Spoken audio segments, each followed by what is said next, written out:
Hello everyone, once again welcome back to my YouTube channel GKGS by Tanuja पर। आज की इस वीडियो में हम पढ़ेंगे पंजाब के बारे में। इससे प्रीवियस वीडियो में हमने पढ़ा था जम्मू कश्मीर और हिमाचल प्रदेश के बारे में। अगर आपने वो वीडियो नहीं देखी है तो नीचे डिस्क्रिप्शन में आपको लिंक मिल जाएगा, आप वहाँ से वीडियो देख सकते हैं। तो आइए जानते हैं पंजाब के बारे में। पंजाब पंजाब का अर्थ होता है पंज मतलब पाँच, आब है फारसी भाषा का शब्द जिसका अर्थ होता है पानी या नदी। तो 5 नदियों वाले क्षेत्र को क्या कहा जाता है? पंजाब। भारत की आज़ादी के बाद जब भारत और पाकिस्तान अलग अलग हुए तो उस समय पंजाब का भी 2 भागों में विभाजन हो गया। आधा पंजाब चले गया पाकिस्तान में और आधा पंजाब आ गया भारत में। जो प्राचीन पंजाब है उससे होकर 5 नदियाँ जाती थी, लेकिन जो वर्तमान पंजाब भारत में है उससे होकर जाती हैं 3 नदियाँ। इसे हम एक डायग्राम के हेल्प से समझते हैं। ये हैं पंजाब की नदियाँ। प्राचीन पंजाब से होकर जाती थी 5 नदियाँ: झेलम, चिनाब, रावी, सतलज और व्यास। प्राचीन पंजाब से कितनी नदियाँ जाती थी? 5: झेलम, चिनाब, रावी, सतलज और व्यास। भारत के विभाजन के बाद पंजाब का कुछ हिस्सा पाकिस्तान में चले गया और कुछ हिस्सा कहाँ रह गया? भारत में। जिस कारण से वर्तमान पंजाब में, जो कि भारत में है, 3 नदियाँ जाती हैं। वो कौन कौन सी है?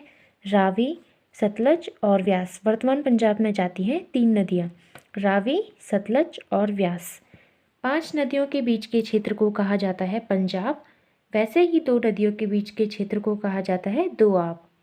तो हर 2 नदियों के बीच में एक दोआब होता है। जैसे झेलम और चिनाब नदी के बीच में है चाज दोआब। झेलम और चिनाब नदी के बीच में कौन सा दोआब है? चाज दोआब। इसे हम नदी के नाम के अकॉर्डिंग भी याद रख सकते हैं। चौ से हो गया चिनाब और झौ से हो गया झेलम, चाच दोआब। चिनाब और रावी के बीच में है रचना दोआब। रौ से हो गया रावी, चौ से हो गया चिनाब, रचना दोआब। रावी और व्यास नदी के बीच में है बारी दोआब। वौ से हो गया व्यास, रौ से हो गया रावी, बारी दोआब। व्यास और सतलज के बीच में है विस्त दोआब। वौ से हो गया व्यास, सत से हो गया सतलज। ये थी नदियाँ और उनके बीच के दोआब। अब पढ़ते हैं इनके महत्वपूर्ण जल विद्युत परियोजनाओं के बारे में। झेलम नदी पर है तुलबुल जल विद्युत परियोजना। तुलबुल जल विद्युत परियोजना किस नदी पर है? झेलम नदी पर। सलाल जल विद्युत परियोजना है चिनाब नदी पर। बलगिहार जल विद्युत परियोजना है चिनाब नदी पर। दुलहस्ती जल विद्युत परियोजना है चिनाब नदी पर। चिनाब नदी पर कौन कौन सी जल विद्युत परियोजना है? सलाल, बलगिहार और दुलहस्ती। रावी नदी पर है थिन बांध किस नदी पर है? रावी नदी पर। व्यास नदी पर है पौंग बांध किस नदी पर है? व्यास नदी पर। सतलज नदी पर है Kol dam, Nathpa Jhakri, Bhakra dam, Nangal dam. Sutlej नदी पर कौन कौन से डैम हैं? कोल डैम, नाथपा झाकरी, भाखड़ा डैम और नागल डैम। भाखड़ा और नांगल डैम के कारण बनती है गोविंद सागर झील, जो कि हमने कहाँ पढ़ी थी? हिमाचल प्रदेश में। सतलज और व्यास इन 2 नदियों के संगम पर है हरिके बैराज। हरिके बैराज किन 2 नदियों के संगम पर है? सतलज और व्यास, जहाँ से निकलती है इंदिरा गांधी नहर। हरिके बैराज से निकलती है इंदिरा गांधी नहर, जो कि भारत की सबसे लंबी नहर है। इसकी लंबाई है 649 किलोमीटर। इंदिरा गांधी नहर की लंबाई कितनी है? 649 किलोमीटर। इंदिरा गांधी नहर का पानी 3 राज्यों में जाता है: पंजाब, राजस्थान और हरियाणा। इसका सबसे ज़्यादा पानी राजस्थान में जाता है। इसका पानी राजस्थान के थार मरुस्थल में जाता है। तो सर्वाधिक उपयोग इसका पानी का कहाँ होता है? राजस्थान में। और इसका पानी कितने राज्यों में जाता है? 3: पंजाब, राजस्थान और हरियाणा। तो ये थी पंजाब की नदियाँ। अब पढ़ते हैं पंजाब की महत्वपूर्ण जगहों के बारे में। पंजाब का सबसे ऊपरी शहर है पाठनकोट। पंजाब का सबसे ऊपरी शहर कौन सा है? पाठनकोट। यहाँ पर है गुरुदासपुर, यहाँ पर है अमृतसर। अमृतसर में है गोल्डन टेम्पल, स्वर्ण मंदिर। इसके निर्माण की बात करें कि इसका निर्माण कैसे हुआ, तो जब बादशाह अकबर थे, बादशाह अकबर ने क्या किया कि सिखों के जो चौथे गुरु थे, सिखों के चौथे गुरु का नाम था गुरु रामदास। तो अकबर ने उन्हें 500 बीघा ज़मीन दी और उनसे कहा कि आप इस ज़मीन पर क्या बनवाइए? एक सरोवर बनवाइए। तो सिखों के चौथे गुरु गुरु रामदास ने उस ज़मीन पर क्या बनवाया, एक सरोवर बनवाया। सिख लोग उस सरोवर को बहुत ही पवित्र मानते थे, तो सिखों ने उस सरोवर के जल को क्या कहा, अमृत कहा। और सर का अर्थ होता है सरोवर, तो उस झील का नाम पड़ गया अमृतसर, जिसका निर्माण कराया था सिखों के चौथे गुरु गुरु रामदास ने।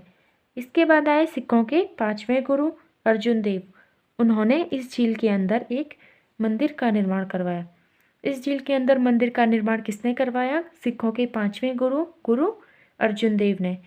उसके बाद आए राजा रणजीत सिंह। उन्होंने इस मंदिर पर सोने की पॉलिश चढ़वाई। उन्होंने इस मंदिर पर क्या चढ़वाई, सोने की पॉलिश। तो अमृतसर झील बनाई थी गुरु रामदास, जो थे सिखों के चौथे गुरु। मंदिर बनवाया था इसके अंदर अर्जुन देव, जो थे सिखों के पांचवें गुरु। सोने की पॉलिश कराई थी इस पे राजा रणजीत सिंह ने, और 500 बीघा जमीन दी थी अकबर ने अमृतसर झील बनाने के लिए। तो पंजाब में अमृतसर में 1984 में ऑपरेशन ब्लू स्टार चलाया गया था। इंदिरा गांधी ने यहाँ पर चलाया था ऑपरेशन ब्लू स्टार। ये क्यों चलाया था, इसका कारण क्या था? इसका कारण ये था कि उस टाइम पे पाकिस्तान से एक सिख आया था जिसका नाम था भिंडरावाला सिख।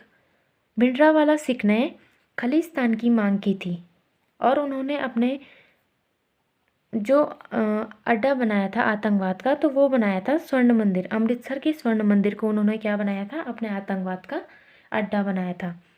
जो भिंडरावाला सिख थे, जो पाकिस्तान से आए थे, वही चाहते थे कि पंजाब क्या रहे, अलग रहे, जबकि पंजाब का कोई भी आम आदमी ये नहीं चाहता था कि पंजाब अलग रहे। तो प्रधानमंत्री इंदिरा गांधी ने वहाँ पर ऑपरेशन ब्लू स्टार चलाया, जिसमें बहुत सारे लोग मारे गए। तो ऑपरेशन ब्लू स्टार कब चलाया गया था, 1984 में। क्यों चलाया गया था, खालिस्तान के विरोध में। अब बात करते हैं पंजाब की राजधानी के बारे में। तो पंजाब की राजधानी है चंडीगढ़, जो कि यहाँ पर है। चंडीगढ़ एक यूनियन टेरिटरी है।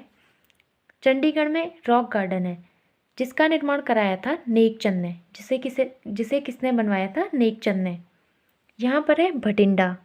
भटिंडा एशिया की सबसे बड़ी सैनिक छावनी है। एशिया की सबसे बड़ी सैनिक छावनी कौन सी है, भटिंडा।